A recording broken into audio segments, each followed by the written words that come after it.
All right, time to talk about the Super Eagles of Nigeria. I mean, just yesterday, Yemi, when you spoke with the coach, he was like, let's not worry about the injuries and all that. He knows he's got the players that can do it. And just late last night, another one. The feelers we were getting even before Diony Gallo's story came out was that the team a bit apprehensive because they know the players were still going to play this weekend, and we're hoping that there won't be any more injuries.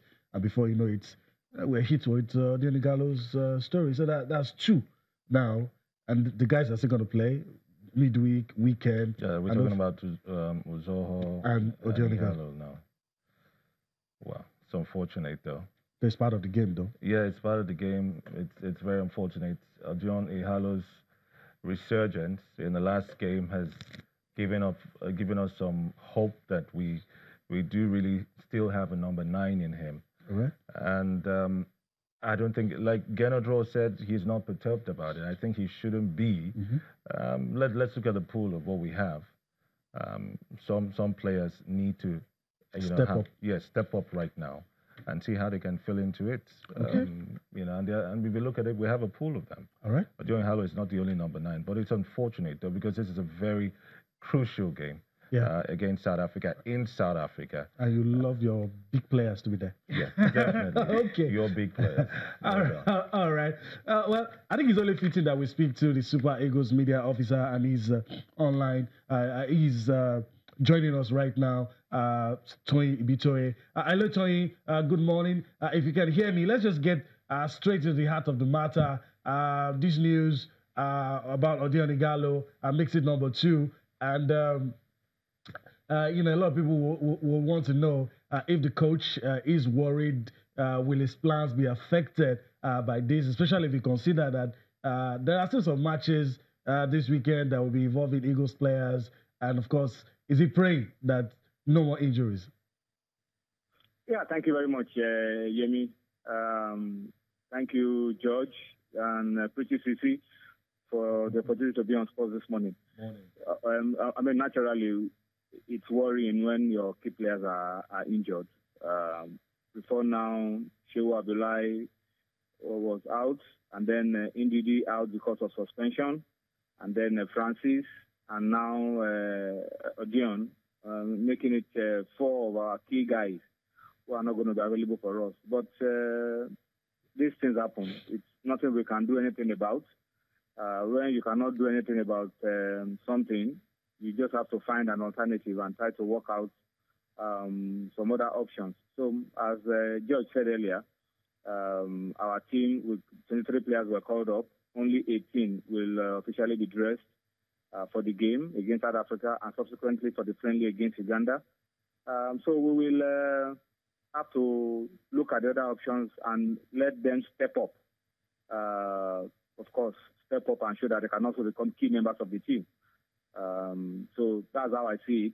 It's a pity that we're not going to be having some of these guys around, but it's a football game, and we can't say because they are not around, we are not playing anymore. We still have to go out there to play, and I hope that the other guys can step up and make it count for us.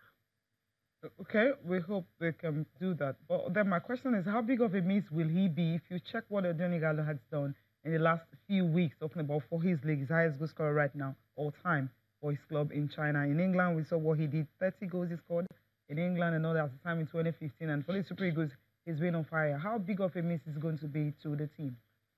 A massive one. It's a big miss. Someone who has scored 6 goals in the last 3 games, an average of 2 goals per game, is surely going to be a big miss. He has overcome the loss of confidence that we had at the World Cup. Now he's firing on all cylinders. He's scoring a lot of goals for his club. He's in the mood. Watching on screen now, the 3rd goal against Libya shows a man high on confidence. So we're going to miss him, no doubt about it. There can only be one Odion Ighalo. But as we stated, it's an opportunity for somebody else to step up. We have a lot of options in our attack. We hope that the other players will understand how big a challenge this is, step in, fill the role, and give the coach some good headache for the future. And we have a lot of options, a lot of young players, a lot of very intelligent and talented players who can step up and we believe that they can rise to the occasion and give us the result that we need in South Africa, and even in the friendly against Uganda. Yeah, you talked about a lot of young players who can actually step up. Outside Henry Onyekuru, who are those other players that you feel can actually fit into that shoe? Just give us the goals we want against South Africa. Yeah, our team is overflowing with talent. Onyekuru has been called in as a replacement for Odion. Don't forget, Success Isaac is back in shape, starting games, scoring goals in the EPL.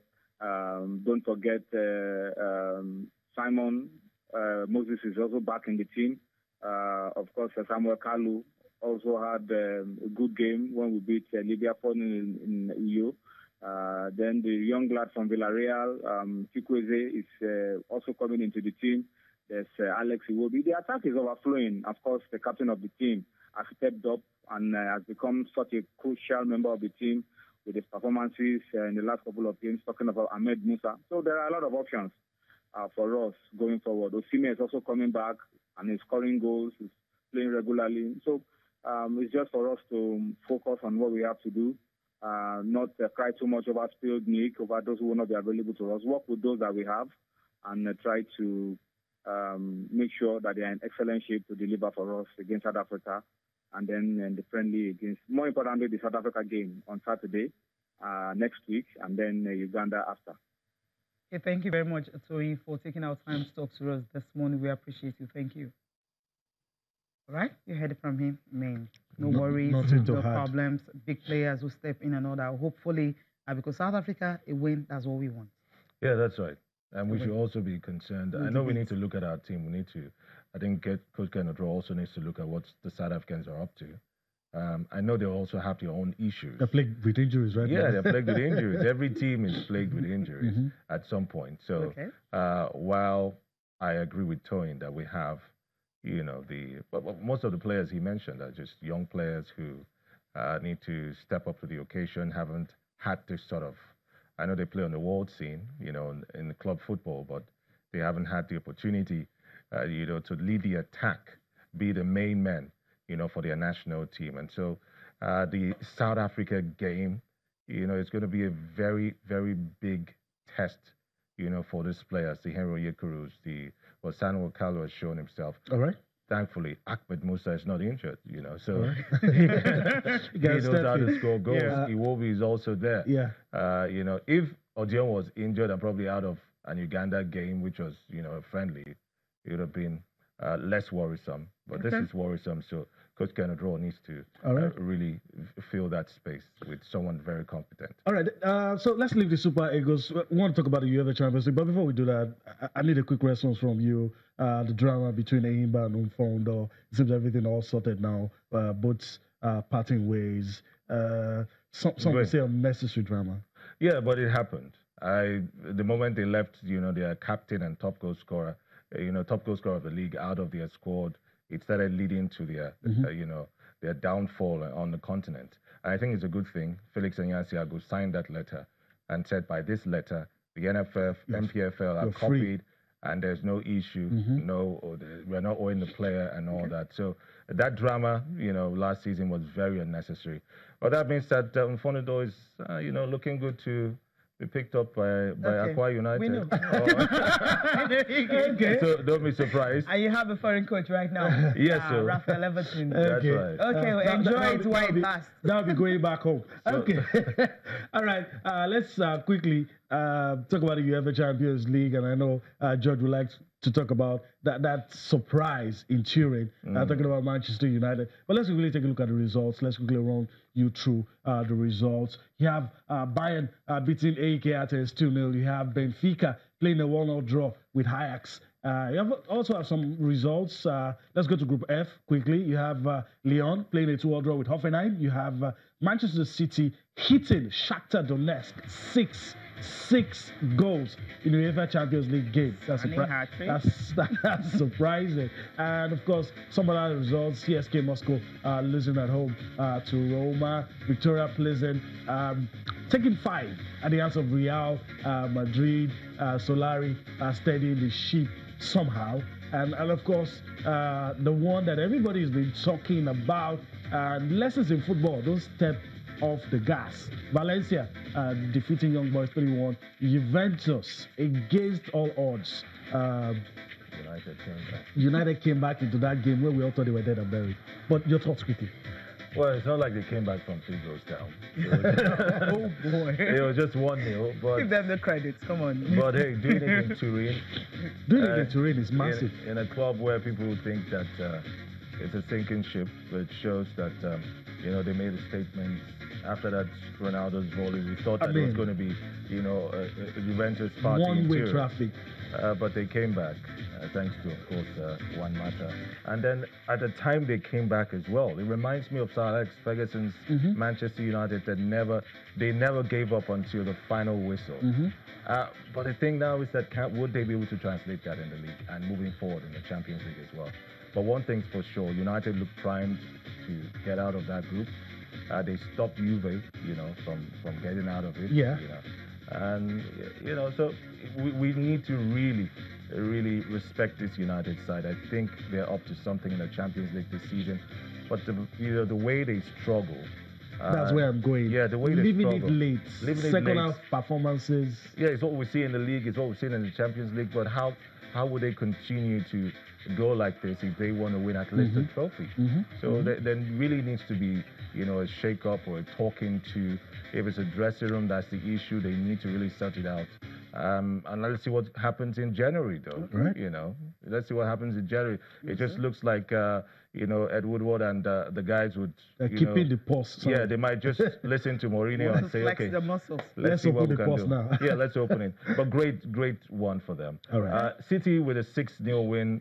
Ordinarily, that should have taken them, to the next round. But I think it was a Hoffenheim draw that stopped them. So far, I think it's only Barcelona who are short, who are qualified. The rest, anything Still to have to play happen. in 5. Still have to play in 5, yeah. I love the Champions League this season, getting more interesting. That's Let's right. hear from Jose Mourinho. He's excited about his players' performance. But it's a fantastic victory for us. A victory that is not just about the points that we lost at home. It's about the feeling of how well we played. And I think even if this game doesn't end with a victory, I would have the same feeling of the team played really, really well from the first minute. I repeat, against a super team. He loves using that word against a super team. I mean, what was he telling you? He Ronaldo. doesn't want us to belittle that victory in any way. That even if we still did not win, was still a massive It was a performance. super team with Cristiano Ronaldo. Hey, Yes, super team. it's always a super And team. those defense, those guys Those that can defenders actually, that could be lecturers, Chiellini, Bonucci, Bazzani. Nah, man. You that can now just set up scoring- the Mexican wall. Now scoring own goals, as it were. That the last goal was a deflection. Yeah, deflection. Yeah, so I think United and Mourinho should hold this victory dearly. Yeah. Well, City is coming on Sunday. City has scored 12 goals in 4 days. In That's 2 right. games. 6-12. City is City, man. Okay. Let's go. Manchester Derby. That's what we're waiting for. We just can't wait for Fingers that crossed for that one. I can't predict what's going to happen. All But right. City, obviously, are the favorites in this one. Are they slight favorites or overwhelming favorites? I think they are. Don't put me on the spot, though. I just think they are favorites. But Okay. it's a Manchester derby. All So, We could just say a goalless. it could go either way. All right. But City are the slight favorites. Let's put it that Oh, way. okay. Since it's a derby. All right. Okay. Yeah. For me, they are the heavy favorites. We need to go on a break now. We'll come back, look at the papers.